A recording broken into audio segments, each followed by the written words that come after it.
Hey, what's up? Today I will show you how I wrote a guitar riff that sounds like Jimi Hendrix and Lenny Kravitz.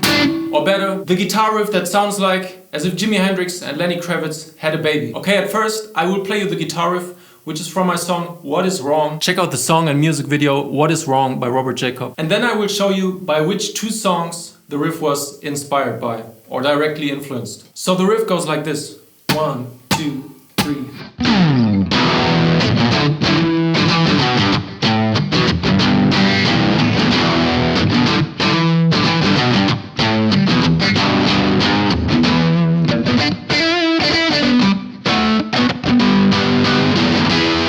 So that was the riff. Now let me show you the first song by Jimi Hendrix, which influenced or kind of inspired me to write a riff like that. Actually, I never write riffs, they just come to me. But there's a song by Jimi Hendrix and the Band of Gypsies called Who Knows, which goes like this.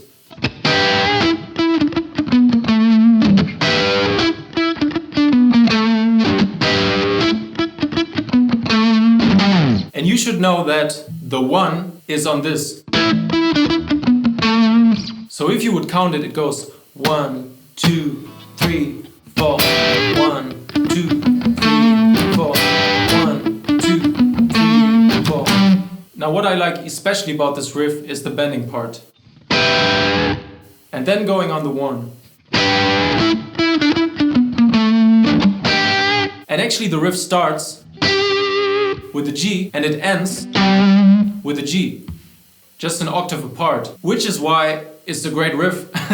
Because you can play it over and over again for hours and days and weeks and months.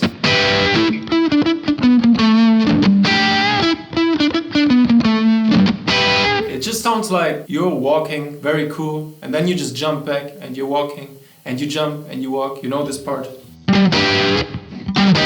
Because it's a jump from G to G. Subscribe to the top G on Spotify. Robert Jakob. My new album Mushrooms, Clowns and Rollercoasters is out. Also 2 new singles. Who has 1 new album and 2 new singles and a 3rd one coming up on 22nd August. That's top G guitar content. Okay, we will jump into the specifics of what kind of parts of this riff influenced my riff later. Now let's go to the second song by Lenny Kravitz. Lenny Kravitz has a song called Rock and Roll is Dead. I think the guitar is tuned way lower in his song, but the riff goes like this.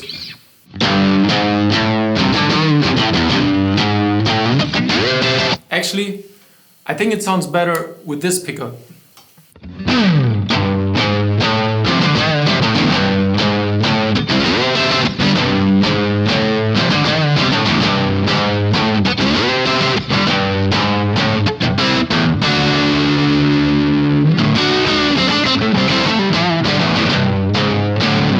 That's one of my favorite riffs of all time. Honestly, I feel like in the world of guitar and music, people don't talk about how many amazing riffs Lenny Kravitz has, or Craig Ross, his lead guitar player. They're both amazing. So let's pick out some details from this riff. Now obviously you have the slide at the end. This riff starts on the 1.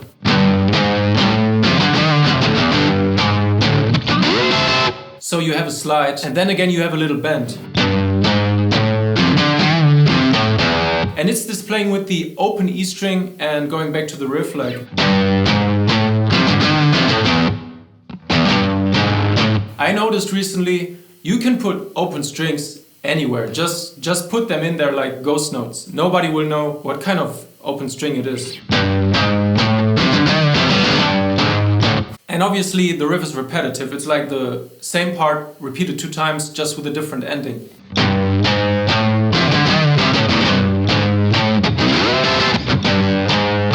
There's a little chromatic part in there, going to the main note A. And obviously the Jimi Hendrix riff had that too. But they're both kind of pentatonic based riffs.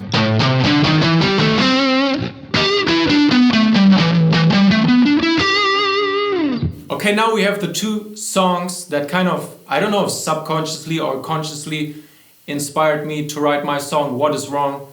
It's sometimes the case. I listen to songs. This one Rock and Roll is Dead by Jimi Hendrix. It was one of the first really rock songs that I just fell in love with because I was listening to the Greatest Hits album by Lenny Kravitz all the time. Yeah, I've been playing this riff since day one. Okay, so now we have the two songs, Who Knows by Jimi Hendrix and the Band of Gypsies, Rock and Roll is Dead by Lenny Kravitz. Let's move on to What Is Wrong by Robert Jakob. So back to the riff, it goes like this.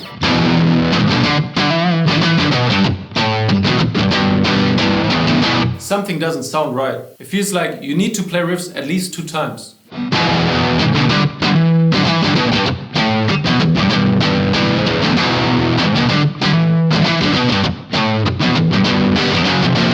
Okay, let's play it slow and see if we find any of the specifics from the other riffs in this one. Okay, there was a slide. Just like this one. Now it's a different note, it's a different string, but it's a slide.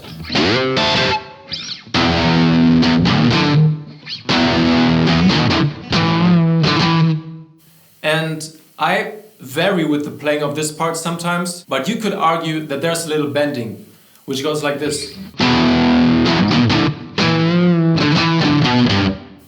So that's like...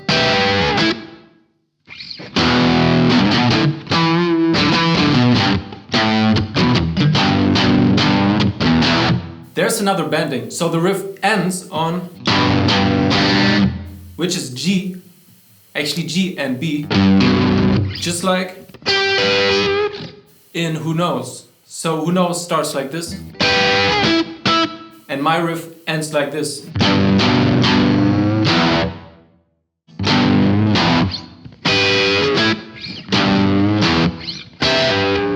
Sounds like a Soundgarden song. So the riff goes.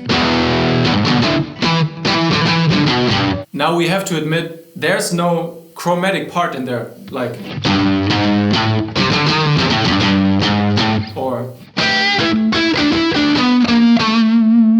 So actually, I failed. No.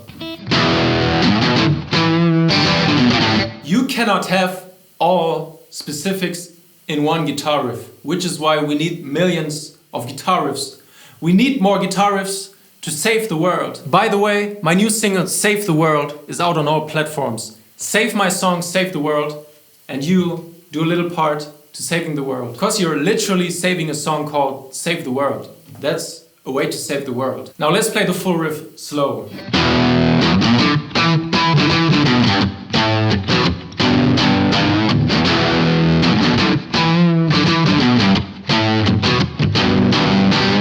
Also, you can hear these little breaks, these little parts, short parts of silent within the riff.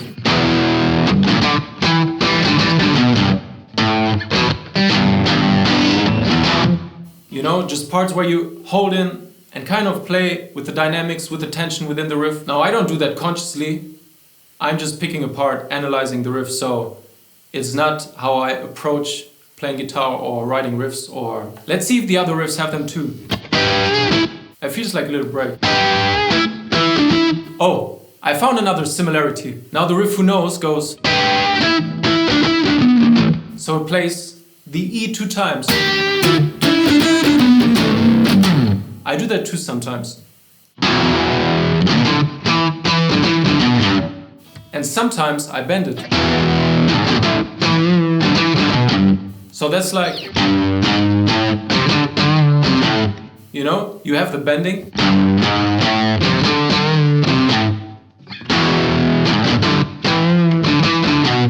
And sometimes you have the double play.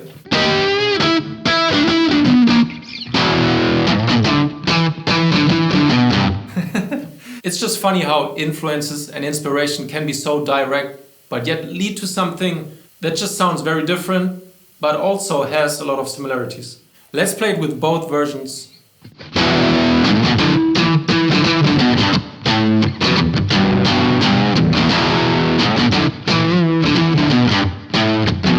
Octafire.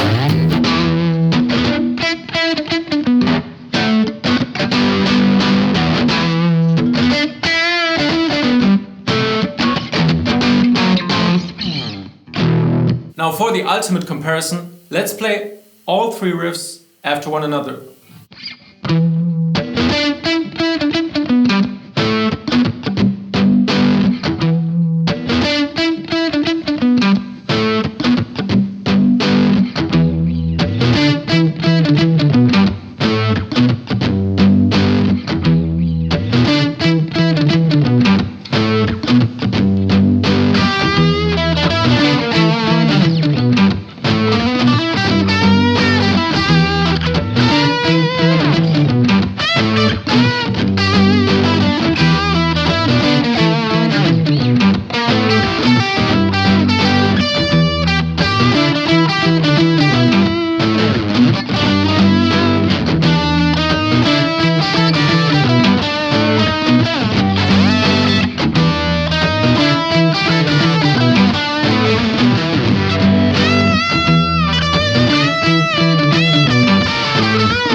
And you paid $5 for the show, getting your rock and roll.